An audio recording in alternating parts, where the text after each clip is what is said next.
Et salut tout le monde, c'est Ridon et bienvenue pour une nouvelle vidéo. Et cette fois, on se retrouve pour la première Ridon's critique sur un film. Et oui, ça devait arriver un moment, bah ça arrive, c'est là. Et du coup, on se retrouve pour la Reine des Neiges. Je tiens à dire vite fait que concernant la vidéo que je devais faire pour la fin de l'année, pour vous souhaiter bonne année, donc du coup, bah bonne année, hein, voilà. Du coup, en fait, elle arrivera un peu plus tard parce que pour l'instant, j'ai un peu de mal à faire le montage, mais elle devrait arriver et elle est beaucoup plus simple à faire de toute façon côté montage que celle de 2012, donc du coup ça devrait le faire. Mais elle arrivera dans les prochains jours normalement s'il n'y a pas de soucis. Donc La Reine des Neiges du coup, donc c'est un film qui est sorti en décembre, donc l'année dernière si je me gourre pas. Hop hop hop, je cherche. Oui, c'est pas du tout préparé. Donc l'histoire, c'est l'histoire de Elsa et Anna d'Arendelle qui, en fait, lors du couronnement de la sœur, donc de Elsa, en fait, plus précisément, et il se passe un problème parce que, Elsa, a des pouvoirs de neige, de glace, en fait, et du coup, à cause d'une contrariété, elle, met un hiver éternel, en fait, à Darandelle et s'enfuit et Anna va devoir justement se lancer, à la recherche de sa sœur. Voilà. C'est en gros le speech de l'histoire. C'est un film fait par Chris Buck. Alors Chris Buck, je sais plus ce qu'il a fait, j'ai regardé fait, et Jennifer Lee. Jennifer Lee qui a fait le scénario du Monde de Ralph, qui était plutôt bien le Monde de Ralph hein, d'ailleurs. Chris Buck par contre, alors il a réalisé donc les Rois de la Glisse, qui était pas extra mais qui était pas mauvais non plus. Il a fait Tarzan aussi et il a joué dans Doctor of Doom, le court métrage de Tim Burton. Voilà, c'est cool hein. Bon, le fait est qu'il a fait Tarzan quand même, donc c'est plutôt pas mal. Il a fait Tarzan avec Kevin Lima. Donc, alors, La Reine des Neiges, et bah c'est un bon Disney. Voilà, je comprends pas comment certaines personnes peuvent en dire du mal. Moi, je le trouve très bon, mais vraiment très bon en fait. Euh, Même s'il y a quelques défauts. C'est donc je pense qu'à un moment je vais rentrer dans le fait que ouais, je vais rentrer un petit peu dans les détails peut-être. Donc je mettrai certainement avec spoilers, donc à voir X et péril si vous ne l'avez pas vu. Donc alors déjà on va parler du coup on va parler des petits problèmes de l'histoire à la fin, comme ça pour ceux qui veulent pas en entendre parler, ils auront qu'à couper avant que je parle justement de l'histoire. Donc déjà, moi, le premier truc que je regarde sur ce genre de film, c'est sa technique, parce que c'est de la 3D. Et pour ceux qui savent, bah moi, je veux faire des jeux vidéo. Donc du coup, bah, évidemment, ça m'intéresse ce genre de film, et j'adore regarder tout ce qui est technique, les petits détails, les mimiques des personnages, que ce soit côté- quand les personnages bougent, quand les personnages parlent, euh, les petits dialogues comme ça. J'adore. Et ce film me comble totalement. Comme Réponse l'avait fait il y a un petit mois, parce que pour la sortie d'ailleurs du film, ils avaient passé Réponse à la télé, et je l'avais regardé parce que je ne l'avais pas vu, et je l'avais trouvé vachement bien aussi.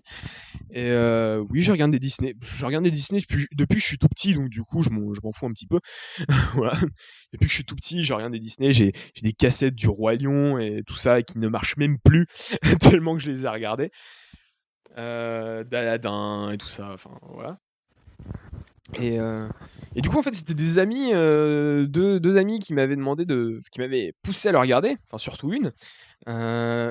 Du coup, à un moment, je m'ennuyais. Alors je me suis dit, bon, bah, je vais aller le regarder. Après tout, voilà, il doit être pas trop mal. Et bah, j'ai bien aimé. Et j'ai même beaucoup aimé. Il est vraiment sympa. Déjà, côté technique, comme je vous l'avais dit, moi j'adore franchement tous les petits détails, les déplacements des personnages, etc. Le fait que justement la chevelure des personnages soit en temps réel dans ce genre de film. Par rapport aux jeux vidéo, vous savez, le jeu vidéo, les cheveux ils sont bien carrés, etc. Ils bougent pas. Dans les films comme ça, ils sont en temps réel, donc du coup ils bougent avec les animations qu'ils font. Enfin, j'adore ce genre de truc. Et quand je regarde ce genre de film là, je me dis, mais pourquoi on n'a toujours pas un jeu vidéo de cette qualité? Quand tu vois par exemple les Knack et compagnie, tu te dis, mais franchement, avec un truc comme ça rendrait beaucoup mieux, quoi. Mais bon, on peut pas tout avoir. Espérons que la PS4 et la Xbox One nous permettent d'avoir ce genre de choses. Parce que sinon, ça craint un peu. Et voilà, le film est beau, franchement, il y a beaucoup de détails, pas mal de trucs, c'est vraiment appréciable. Par exemple, il y a un moment où il y a un des personnages qui était sous la neige et donc du coup, il y a plein de flocons partout, enfin c'est voilà. Quand je ferai des jeux vidéo, ils sont super techniques de ce côté-là, je le dis. Hem, donc voilà. Et après, on a aussi donc il y a aussi l'OST qui est vachement bien, même s'il y a quelques petits problèmes. Par exemple, c'est avec la musique, Love is an open door, qui en français est, L'amour est un cadeau. Oui, oui, les plus intelligents auront remarqué qu'il y a bel et bien un problème dans le titre en version française.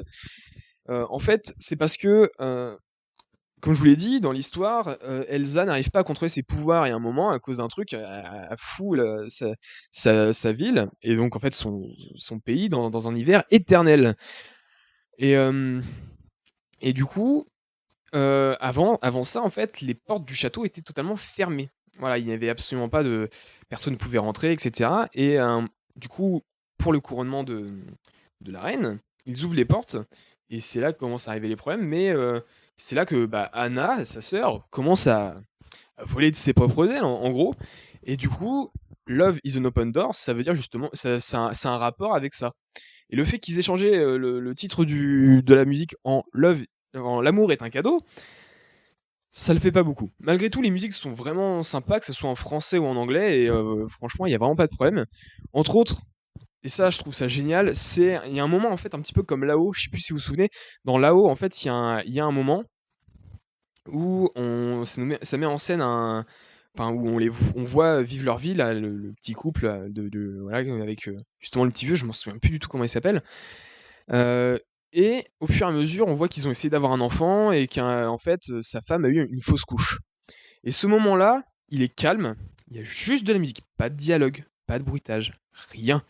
Juste une musique où on voit la caméra se déplacer vers la salle justement où il y a le docteur et tu comprends tout de suite ce qui se passe.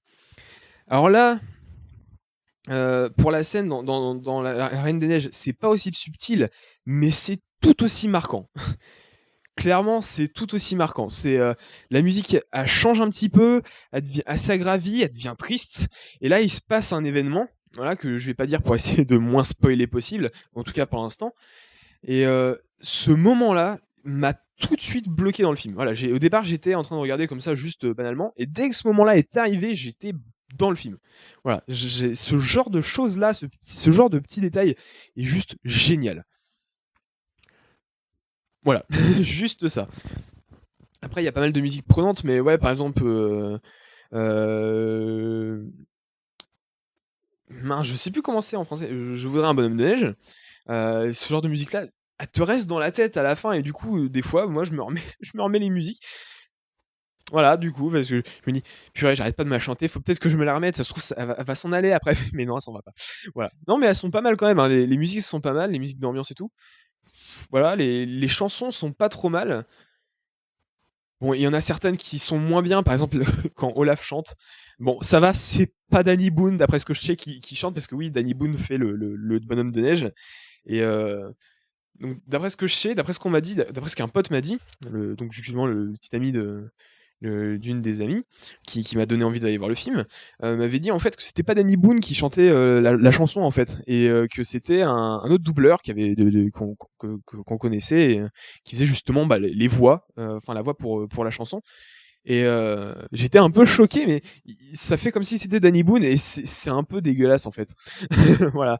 Et cette musique-là, elle est pas terrible en fait. Mais voilà. Après, alors j'ai parlé de l'image. Donc voilà, voilà, le film est plutôt beau. L'OST, elle est bien. Et du coup, maintenant, on va parler du film. Et oui, c'est pas comme un jeu vidéo, on peut pas traiter tout autant de choses que le jeu vidéo.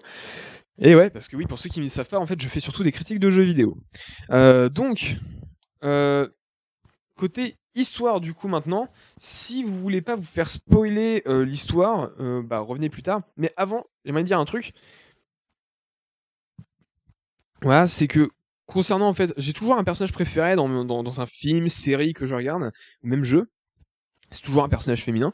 Et là, mon personnage préféré, c'est Anna. Je la trouve vraiment sympathique. Voilà, enfin, c'est toutes les mimiques, machin, etc. voilà, le personnage a juste une classe, quoi.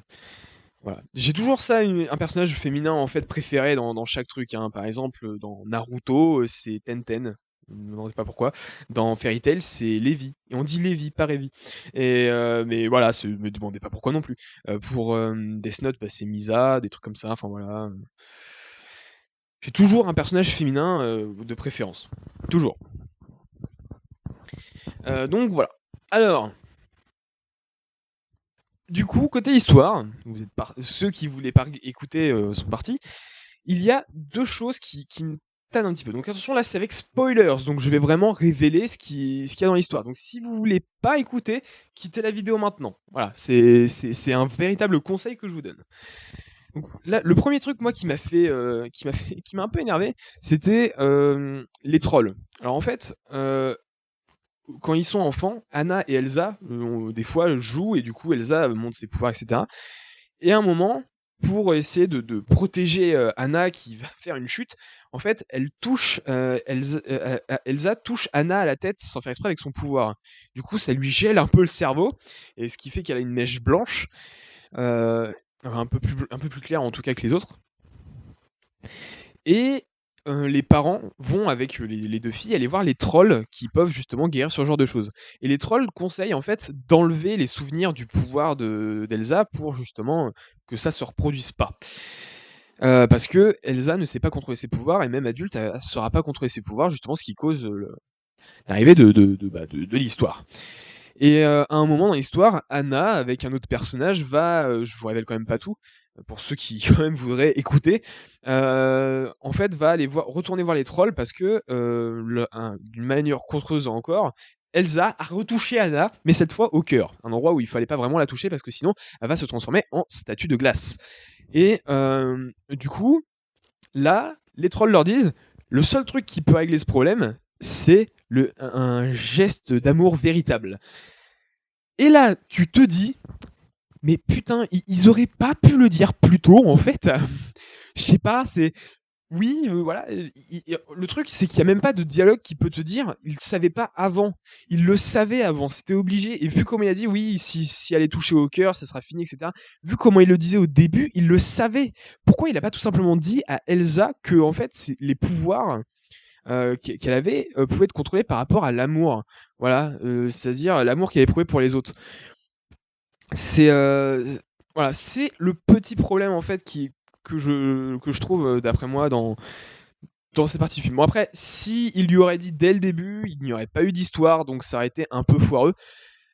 Mais bon, c'est pas grave quoi, on va pas lui en vouloir pour ça non plus. Mais ça m'a fait un peu tilter quand même. Et l'autre truc, c'est le méchant. Le méchant qui arrive au milieu de l'histoire comme ça. Je vais pas vous révéler quand même qui c'est, au cas où s'il y a des personnes qui voudraient écouter malgré tout.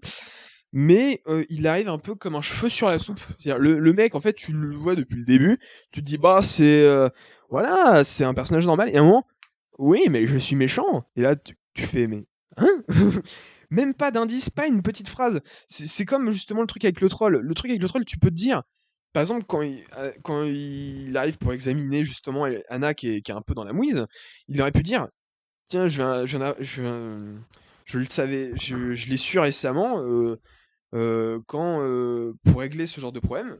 Voilà, il n'y a pas cette petit bout de phrase qui pourrait justement donner tout un sens et toute une responsabilité justement à ce moment-là. Et bah pareil pour les méchants, il arrive comme ça, d'un claquement de doigts. C'est-à-dire tu peux te douter que c'est lui le méchant, mais il le montre absolument pas. Tu as absolument pas la possibilité de prendre d'avoir de l'empathie pour l'ennemi en fait.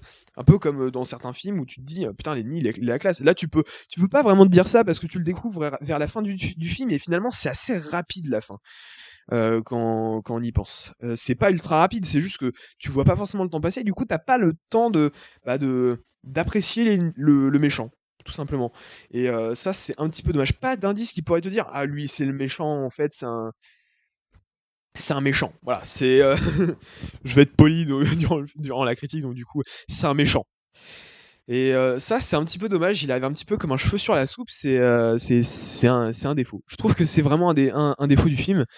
Même si, d'un côté, tu tombes aussi, tu peux te dire, bon, Alors quel est le méchant? Est-ce que c'est ce vieux grincheux là qui n'arrête pas de dire: «Ouais, il y a un problème et c'est pas normal». Mais en même temps, tu te dis: «Il a pas la carrure pour être un méchant». Donc du coup et puis il est trop vieux, non, c'est pas cohérent. C'est obligatoirement un autre. Le méchant, en fait, là, il est gentil et c'est comme ça que tu te dis: «C'est peut-être lui. C'est peut-être lui le méchant, en fait». Heu et donc voilà. Mais le méchant arrive un petit peu comme ça et je trouve ça dommage, en fait, tout simplement. Heu, Par contre, un côté bien, c'est que c'est pas un des bons côtés de l'histoire, c'est que c'est pas le baiser d'un prince qui règle le problème. Puisqu'en fait Anna, donc attention, hein, toujours dans le spoil, Anna en fait, bah, justement se transforme quand même en statue de glace et ce n'est pas, son prince, donc voilà, du coup je spoil pas, qui l'embrasse pour justement la réveiller, mais c'est, soit ce qu'elle a fait soit le fait qu'elle a protégé sa sœur, avant de se transformer en statue de glace, soit justement le fait que sa sœur, bah, soit un truc qu'a fait sa sœur en fait qui justement l'a fait redevenir normale et ça, c'est bien, je trouve que c'est un bon point dans l'histoire, c'est pas le truc cliché du prince charmant qui sauve sa princesse et ça, c'est cool, en fait. Ça, c'est vraiment cool, donc voilà, j'ai là-dessus, j'ai absolument, rien à dire. Après franchement l'histoire est sympa, les personnages sont sympas, tous les petits personnages, les trolls, Olaf, voilà, Sven aussi, la rencontre avec Olaf est bien marrante et heu et franchement c'est très, très, très appréciable. Voilà. Ce qui fait que je vous recommande vraiment d'aller voir, justement, bah, La Reine des Neiges. C'est un très bon film d'animation. Moi après je l'ai vu au cinéma, donc du coup je peux dire un petit peu ce que j'ai ressenti ce que j'ai ressenti durant ma séance. Heu, alors j'avais une mère derrière qui n'arrêtait pas de faire des: «Ah oui, c'est pour ça. Ah oui, d'accord», mais à voix haute. J'avais juste envie de lui dire: «Mais vous pouvez vous taire s'il vous plaît là, j'aimerais écouter, c'est juste chiant». Et des fois tu avais les gamins au fond de la salle qui faisaient: «Oh! C'est pas possible!» Des trucs comme ça. C'était hilarant. Des fois, je me marrais, mais par rapport aux réactions qu'il y avait dans la salle et pas du tout par rapport à ce qui se passait à l'écran et c'était bien marrant. Donc voilà, mais sinon non, c'est la première fois que je vais au cinéma, depuis, 8-9 mois, 7-8 mois à peu près et c'est vrai et franchement, je suis absolument pas déçu et du coup, je sais pas pourquoi, c'est peut-être à cause de ça, j'ai beaucoup plus envie d'aller au cinéma qu'avant et voilà. Donc ça, c'est plutôt cool. Je referai plus de readance critique sur des films. Voilà, voilà. Donc c'est mon avis justement sur, bah, justement sur bah, La Reine des Neiges. Si vous voulez aller le voir, allez-y. Si vous l'avez déjà vu, bah voilà, vous l'avez déjà vu. Si vous voulez pas aller le voir, je vous conseille vraiment d'aller le voir. Si vous êtes un peu contre le fait de oui, c'est réglé par l'amour. Alors bon, c'est un film Disney, j'aime pas trop les Disney, ça va pas forcément vous plaire, mais sinon ouais, c'est un bon film et il y a absolument rien à dire. Bon après, il y a quelques petits trucs encore à faire. Je pense que Jennifer Lee a encore du travail euh, pour euh, pour faire de très très très très bons scénars. Même si je pense que voilà, par exemple le coup du truc triste au début, c'est quelque chose de normal chez Disney, mais enfin c'est vraiment bien monté. Mais après, ouais, je pense que c'est une question de montage aussi. Bon, après, je dis pas qu'elle aurait fait de la merde de ce côté-là, mais on sait jamais. Voilà. Donc bon, peut-être que le prochain sera voilà, le point culminant de cette carrière côté scénario. Alors, je crois que c'est elle au scénario hein, de La Reine des Neiges, je crois. Je suis pas sûr. Casting, voilà. Euh, alors.